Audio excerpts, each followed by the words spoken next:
4 months ago, this fund paid me 37 cents. 37 cents. This month, it paid me $24.82. Same fund, same account. But I need to be honest with you up front. This one is riskier than it looks, and by the end of this video, you'll understand exactly why I'm a little nervous about it. Welcome back. I started at 32, no plan, nobody to explain any of this. So now I build it in public. Real account, real screenshots, every number honest, including the uncomfortable ones. Not advice, just my actual journey. Let's get into JEPQ. So what is this thing? JEPQ is JP Morgan's Nasdaq Equity Premium Income ETF. In plain English, it holds big Nasdaq tech stocks and then it sells options against them to generate income. That's how it pays that fat monthly dividend. High yield, around 10 to 11%. It's one of the most popular income ETFs out there right now, and for good reason. But popular doesn't mean safe. Hold that thought. Here's my real history with it, month by month, straight from my account. April, 37 cents. I'd barely started. May, $4.59. June, $6.60. July, $11.76. And this month, $24.82. Now here's the honest breakdown, because I promised I'd always tell you which is which. Two things pushed this number up. The big one, I bought a lot more shares. I went from around 18 shares to over 35. That near doubling is the main engine. But unlike my QQQI, where the payout per share stayed basically flat, JEPQ actually paid a little more per share this month too. About 70 cents, up from the low 60s. So this jump is mostly me buying shares, with a real boost from the payout climbing. Both helped. I'm not going to pretend it was all one thing. Okay, now the part most channels breeze right past, the risks. Because I'm not here to sell you a dream. Risk 1. The income is not fixed. You just saw it. The payout per share moves every month. It went up this time, but that option strategy that generates the income. In a flat or falling market, it can generate less. Some months more, some months less. Do not budget your life around a number that moves.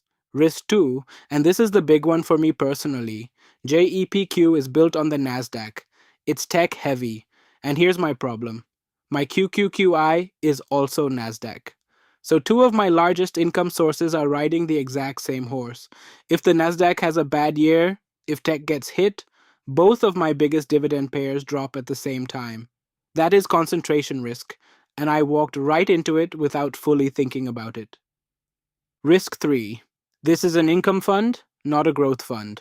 The share price doesn't climb much over time. If the whole market booms, JEPQ will lag a plain index fund. You're trading long-term growth for income today. That's a real trade-off, not a free lunch. So what do you do about that concentration problem? You diversify, and I don't mean it as a buzzword. I mean it as the fix for the exact mistake I made. So let me actually walk you through my plan. Here's how it works.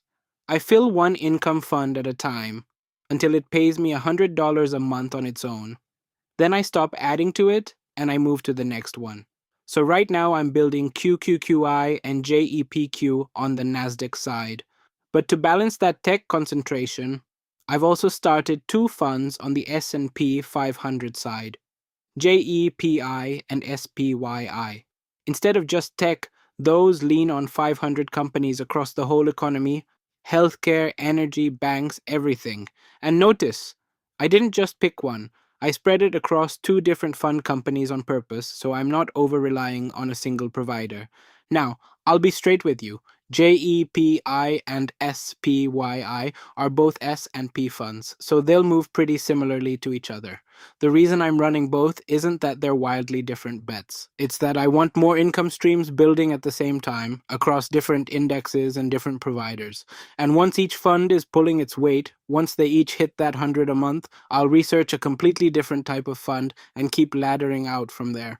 And here's the part I really want you to hear because it's the whole picture. And it's bigger than just dividends. I'm building two things at once. The income funds you've been watching, Q, QQI, JEPQ, and now my S&P side. Those are my passive income. That's the cash flow that could one day let me retire early and live without working.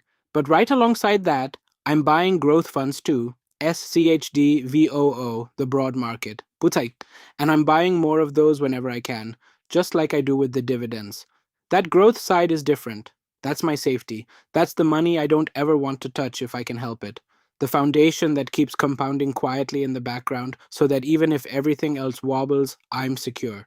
And if I do this right, that's the part I'd love to be able to hand down to the next generation someday. So it's not income versus growth for me. It's income for freedom and growth for safety, both at the same time every week. My goal from day one, $100 a month in dividend income. Between JEPQ and QQQI, I'm now well past halfway there. 4 months ago, I was earning cents. That still feels a little unreal to say. Not because I got lucky, not because I picked some genius fund, because I kept buying every week, and I'm slowly learning to spread the risk out as I grow. And this is just one fund. In my next video, I'm going to add up my entire dividend income for July. Every single fund, the full number, all in one place.